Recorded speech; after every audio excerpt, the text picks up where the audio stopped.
नागपुर की अगर हम बात करें तो यहाँ पे कई लोगों का ये कहना है कि नागपुर में जितनी डेवलपमेंट पिछले 5 सालों में हुई है उतनी 15 इयर्स में भी नहीं हुई है। तो एज अ सीनियर लीडर आप कितने सहमत है इस स्टेटमेंट से लोगों के?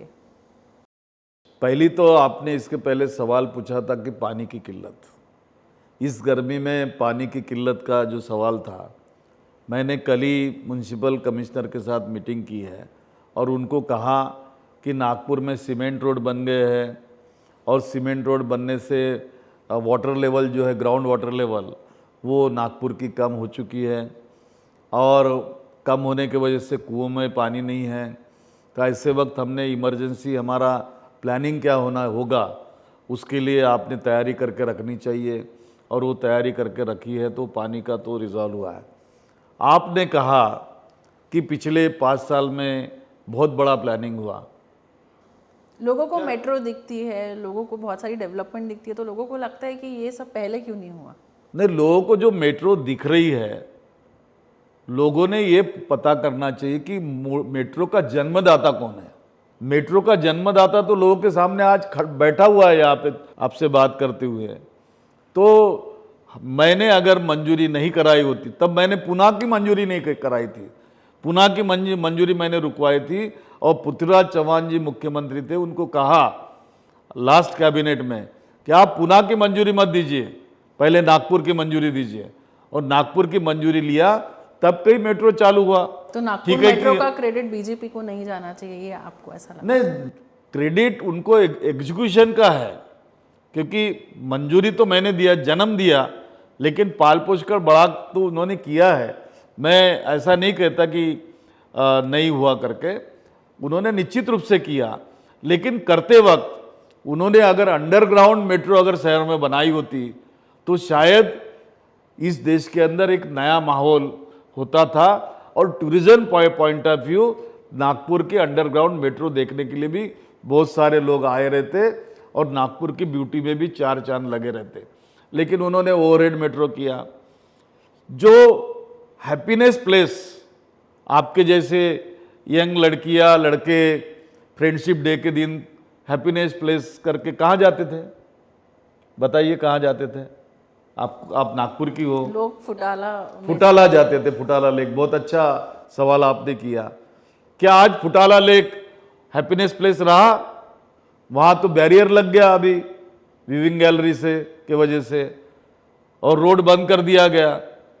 वहाँ न्यू ईयर की पार्टी मनाते थे बच्चे लोग, क्रिकेट मैच जीतते थे उसकी पार्टी मनाते थे, किसी का बर्थडे मनाते थे, शाम को फैमिली जाती थी और फ्रेंडशिप डे का बड़ा प्रोग्राम होता था वहाँ पर। आज नागपुर में कोई हैप्पीनेस प्लेस रहा नहीं है। तो हमने हमारे शहर के यूथ को दिया क्या है? तो क्या यही डेवलपमेंट है 5 साल का? जिस डेवलपमेंट में नागपुर की ग्राउंड वाटर लेवल कम हो गई, क्या यही डेवलपमेंट नागपुर का कि जिसमें हैप्पीनेस प्लेस को रोक दिया गया? अभी कोई हैप्पीनेस प्लेस नहीं है लोगों के लिए। क्या नागपुर के युवा को लगता नहीं कि उनको रोजगार मिलना चाहिए? कितना रोजगार मिहान के जरिए लाया गया। चलिए छोड़ दीजिए, 5 साल राज किया है नागपुर का भूमिपुत्र, 5 साल मुख्यमंत्री रहा है। नागपुर का भूमिपुत्र पिछले 7.5 साल से केंद्रीय मंत्री है। कितना रोजगार लाया गया, कितनी नई इंडस्ट्रीज आई हैं कि जो इंडस्ट्रीज कहाँ जाता था। मैं तो अचंभित हूँ कि याद है मुझे कि यशवंतराव चौहान स्टेडियम में हमारे यहाँ के एक यूथ का बहुत बड़ा गैदरिंग हुआ था और उस गैदरिंग में कहा था कि यहाँ इंजीनियरिंग कॉलेजेस इतने हैं और इतनी इंडस्ट्रीज आने वाली है और ये इंडस्ट्रीज आने के बाद 50,000 एम्प्लॉयमेंट क्रिएट होगा। हुआ है? किसी गरीब को साइकिल देने से या किराए से 4 व्हीलर देने से उसको रोजगार नहीं मिलता। यहाँ के बच्चे जो आईटी सेक्टर में विदेश जाते हैं, बेंगलोर जाते हैं, दिल्ली जाते हैं, पुणे जाते हैं, नागपुर क्यों नहीं आ सकते? यहाँ का जो मैकेनिकल इंजीनियरिंग है उसको नागपुर में जॉब क्यों नहीं मिल सकता?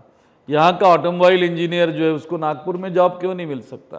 तो लॉ यूनिवर्सिटी भी मेरे वक्त आई है, हमारी गवर्नमेंट के वक्त ट्रिपल IIT आई है, IIMA मैंने पुणे जाने नहीं दिया इसलिए वो नागपुर को मिली। धन्यवाद देवेंद्र जी। नागपुर आज भी हमारा हेल्थ हब बन सकता है, हमारा टूरिज्म यहाँ पे डेवलप हो सकता है क्योंकि टाइगर गेटवे है, हमारे यहाँ एजुकेशनल हब बन सकता है और कोशिश चल रही है।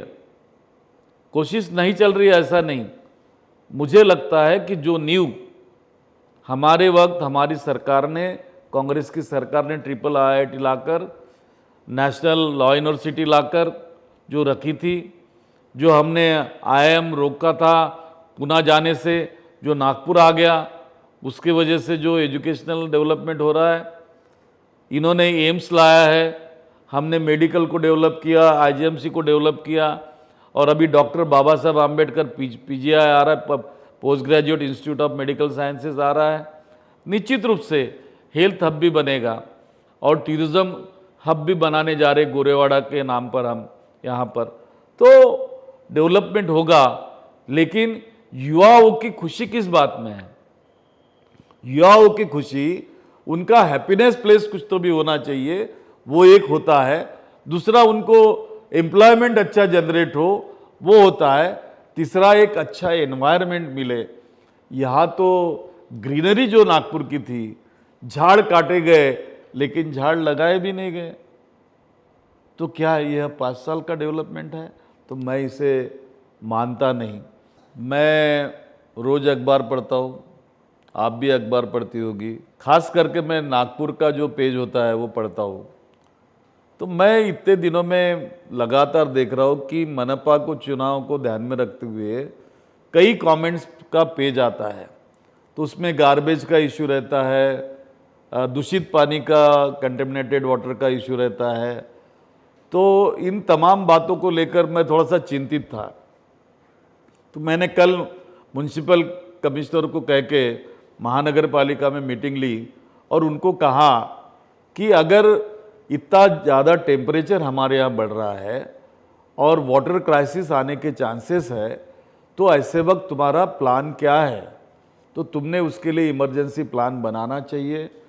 चेयरमैन NIT भी थे, कलेक्टर नागपुर भी थे और वे भी थे, और स्मार्ट सिटी के भी CEO थे, और वो चारों ने वहाँ पर मुझे सुना और उन्होंने उस पर वर्क करना चालू कर दिया।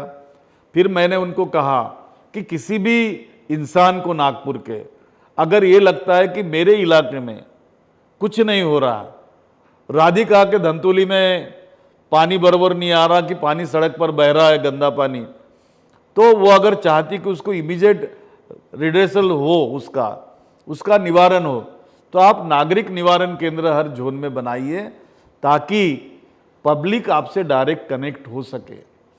और उसके बारे में जो कुछ भी किया जाता है वो अखबार में दूसरे दिन आना चाहिए कि मनपा प्रशासन ने और जिला प्रशासन ने ये चीज़ें यहाँ पर की है। एक बात और मैंने कलेक्टर को कही थी कि जितनी भी गवर्नमेंट ऑफ महाराष्ट्र की स्कीम है, हमने पिछले 2 साल में जो भी काम किया है उसको भी कहीं लाना चाहिए। तो हमने एक प्लेटफॉर्म कलेक्टर ऑफिस में बनाया है, डॉक्टर बाबा साहब आम्बेडकर न्याय योजना। उसके तहत जितनी भी सरकारी योजनाएं हैं वो तमाम लोगों को सिंगल क्लिक पे अवेलेबल हो जाएगी। ऐप हमारे ऐप पर अवेलेबल हो जाएगी, वहाँ पे योजना भी बताई जाएगी। योजना अगर तुमको पसंद है, जैसे कि आपको स्कॉलरशिप चाहिए, राधिका को स्कॉलरशिप चाहिए, तो राधिका वहाँ जाएगी, क्लिक करेगी, उसका एप्लीकेशन फॉर्म वहीं पे आता है, उसको भरेगी और वहीं पे उसको फॉरवर्ड करेगी, तो उसका इमीडिएट वहाँ फॉर्म चला जाएगा और उसका रिप्लाई भी टाइमिंग जो है उस टाइमिंग के हिसाब से आएगा।